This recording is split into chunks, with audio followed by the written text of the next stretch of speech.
Hello everybody, my name is Dratnos, and today we are looking at the expected class tuning changes with patch 11.0.5, a beautiful Wowhead post here, which is basically patch 11.0.5 comes out today, tomorrow, the day after, depending on what time you're watching this video. Basically, the server should be coming up 24 hours after this video comes out with patch 11.0.5 in NA. And there are a bunch of class trees, spec trees, and hero talent trees that are getting changed, which does mean in a lot of cases there are classes and specs that are getting nerfed or buffed. Now, this post is using expectations of things that are going to get nerfed and buffed, which may end up differing from reality. There's some that they've just put in this uncertain category, but there's also just some uncertainty, right? Specs may look like they're getting nerfed, but it turns out there's actually a new build that is facilitated by some talent changes that people haven't discovered yet. And once you play that, it's actually a buff. That sort of thing happens fairly often. So keep that in mind. Also keep in mind that they're not coming in. It's not like they're doing like a tuning pass, right? Like it's not like they've just come in and been like, oh, we're buffing Arcane Blast by 12% or something like that. Like, no, they're changing trees, and then a side effect of changing trees is buffing and nerfing specs effectively. But the point isn't that they wanted to buff or nerf these specs. The point is they wanted to change these trees. They wanted to change playstyles. They wanted to improve hero talents. And then the buffing and nerfing may have been something they did in addition to that, or it may have been something they did incidentally, or it may be something they've done accidentally in some of these cases, in which case we may see some fixes coming soon to that. But this is very relevant because there's an M+ season still underway. There's a Hall of Fame race that is very much still underway. Only a few guilds in the world have killed Mythic Queen Ansarek. The ones that do get in Hall of Fame are overwhelmingly going to be doing it after, not before, these changes came in. So guilds that can adapt and play the stuff that is now good is going to be a very valuable thing to do. So here is their kind of broad picture of what's happening. I'm going to make some faces at the camera now so I can easily just yoink one of these for the thumbnail of this video. Wow. Okay, cool. So first off, in the buffs let's talk about just the kind of broad sweeps of the picture, and then we can go. They've also done spec by spec. They've got a table down here. Obviously, buffing Arcane Mage is ridiculous, right? Like, that is a spec. Arcane Mage was our top damage on our Queen Ansarek Mythic Kill top boss damage, and it's very, very good. Already, getting a large buff is that's something that I would be surprised if that doesn't get tweaked downwards in the next couple of weeks. Frost DK as well, another spec where it's like, okay, this spec is good. Now, this spec isn't great single target, though, is the thing, right? So these are some of the specs where it's like, okay, some of the buffs here, some of the nerfs, just a single target may be justified if there's AoE compensation, right? If we're buffing Frost single target and nerfing their AoE, that might make sense. So actually, let's just go down to look at the table here rather than this is a cool little cheat sheet, but I think looking at the table is going to be more interesting and will help jog my memory more on what's actually happening to these. So to start off, we've got Blood DK Deathbringer. Now, Deathbringer is getting a single target increase, but a slight nerf to the AoE. And crucially, it's getting a large variance reduction for both Blood and Frost DKs, Deathbringer is. Because previously, you could proc new Reaper's Marks off of your Exterminates, and they're removing that functionality. So it's going to have a lot less variance from pull to pull of like, oh, this pull I got 20 Reaper's Marks, and that pull I got 7, right? Like that. That's going away. Blood DK Sand Lane is inexplicably getting nerfed here. That doesn't make any sense to me, and hopefully, again, is something where it's like, okay, this shouldn't be happening. We'll come back in and do some aura buffs to this. Now, Frost DK, which is, I think they're just looking at the Deathbringer build, but maybe this is also the Rider Breathless build, is getting single target and AoE buffs, which, yeah, that is kind of crazy to me because this spec is already absolutely like one of the top DPS specs in M+ situations and in a lot of raid fights, right? Like Brood Twister, even Queen Ansarek, very good overall on that fight. Balance Druid is getting a slight single target nerf, a larger AoE nerf. This is one of the ones where they're not trying to nerf the spec. They're trying, like, this spec is getting kind of a large-ish rework. So I think Balance Druids are generally happy about that.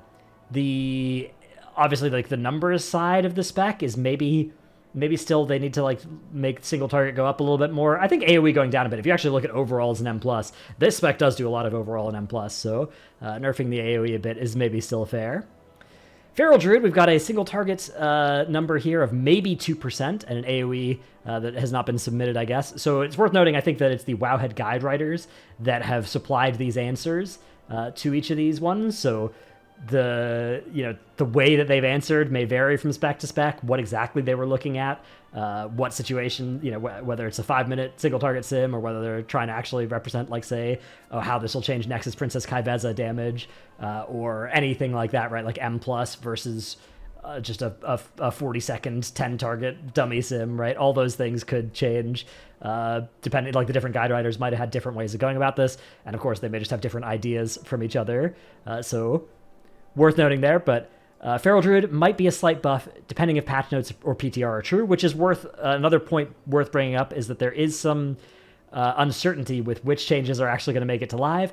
The last couple weeks of hotfixes were never deployed to the PTR. As such, some specs impacted are unable to generate conclusive results and should be treated as estimations. And again, sims, theory crafting, PTR that's not accurate to necessarily what's going to actually come live, all those things should be a huge grain of salt that you take this with. Resto Druid. A few new talents were added and nerfed an old one, but only one is a clear upgrade, and you're likely to feel similarly powerful with the patch. Okay? A spec that has actually been seeing quite a bit of play in the MDI time trials, interestingly, although still I think people aren't super jazzed about it for like live keys or raid, even after it got a bunch of buffs. Okay, Aug and Dev Evoker. They buffed Unravel, it looks like, so it's in fights with shields. It's going to be happier. Both of these specs are going to be very happy with that on those fights. Notably, that includes Silken Court in the intermissions. The first intermission damage isn't super relevant. The second intermission it is. Queen Ansarek as well. Queen Ansarek shields during the intermission too. So that is quite large. That's definitely something that is valuable. Okay, Beast Mastery Hunter. Single target is likely going up to at least pre-Basilisk change, which was a couple of weeks ago, numbers, pending on PTR versus live hotfix implementation. And the single target in AoE, and AoE in the single target is worse. So that is a downside for BM Hunter. BM already had a really hard time choosing between a single target and an AoE build. Like, it was so painful to take AoE stuff. And so basically now you are giving up more single target to be able to AoE or more AoE to be able to single target. And PI is losing some value as well. MM, within 2% of previous performance for single target. AoE similar, a couple of percent buff. And Serve getting some nice buffs effectively here as well. Now Arcane, Sun Fury Arcane is getting a 11 to 12% dish buff in both AoE and single target. Spellslinger's getting a bigger buff, but it's starting from a much lower baseline. Unless you could figure out a way to get 250 splinters in a target, in which case it was pretty good. But it's starting from a much lower baseline, so even though you see a larger percent increase here, it's actually still not enough to bring it ahead of Sun Fury. Sun Fury is still about 10% ahead in single target, which is a shame, although it's nice that they're closing that gap. That gap used to be much wider than 10%, and if we can get these gaps between hero talent trees into, say, the sub 5% range, that's when we start to get to this range where it's like, okay, this is actually an interesting choice. Maybe the defensive or target number, cooldown timing implications of one hero talent over the other start to be enough where I'll think about using it in some cases, which I think is really fun. They've done a really good job, much better than I expected, of making that be true for many more hero talent trees than I was expecting it to be true for. Fire Mage is getting a nerf here. AoE is the same, but you're giving up a lot more single target to do so. A shame here for Fire. A spec that's actually not bad. Like, the single target on Fire is good currently, but I don't think it's at the point where you need to nerf it. I think just staying the same would have been ideal. Frost Mage getting a single target buff. Okay. Let's see. Again, mages you always have to be buffing them. It's mages, you need to make sure that at least of their 6 hero talent and spec combinations, we need at least like 2 to be overpowered, 2 to be upper middle of the pack, and then 2 can be middle of the pack. Those are the rules for mage in World of Warcraft. Otherwise, it's unfair to the main characters of WoW.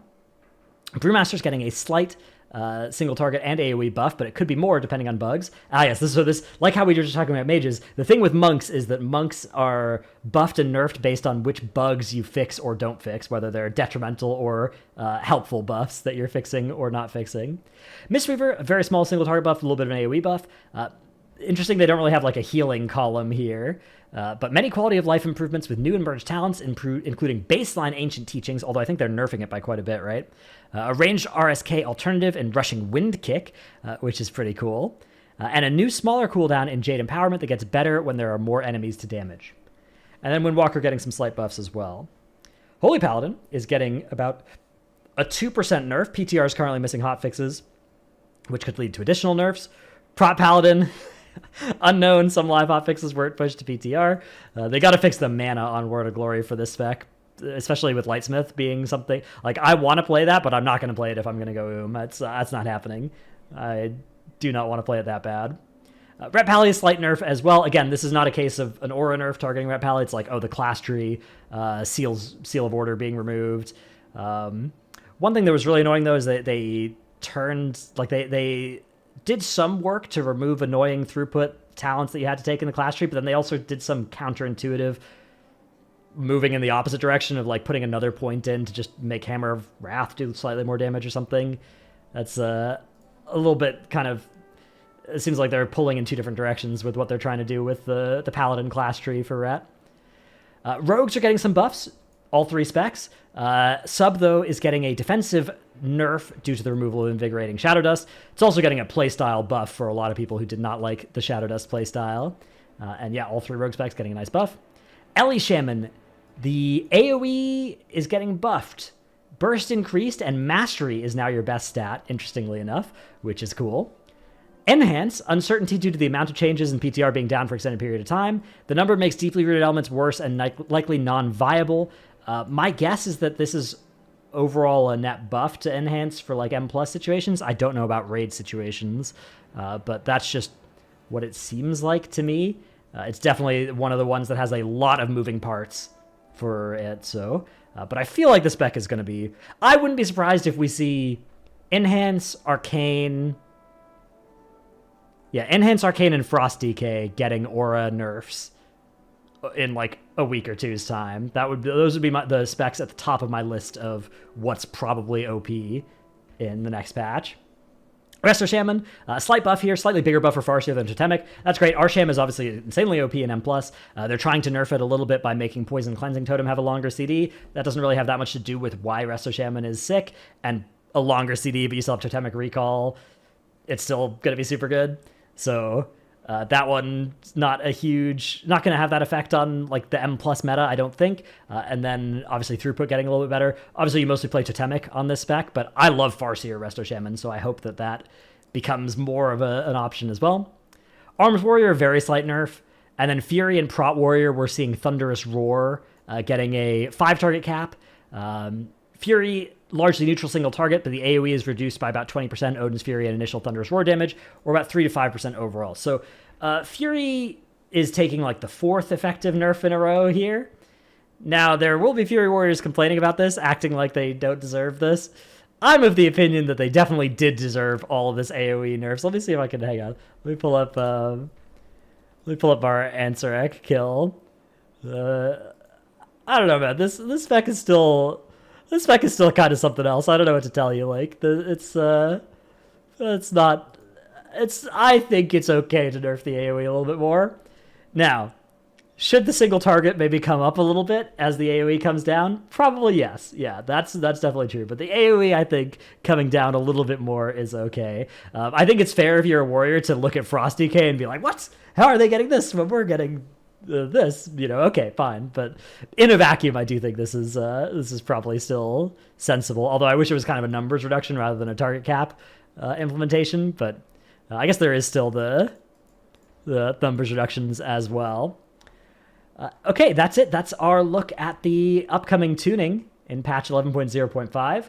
Let me know what you think. Let me know down in the comments below if there's anything you disagree with from this table, of how specs are changing and things. Obviously, this is very much a simplified look at the things that are coming. So again, take it with a huge grain of salt. They're not trying to pass this off as these are the exact numbers. This is like these are our estimates.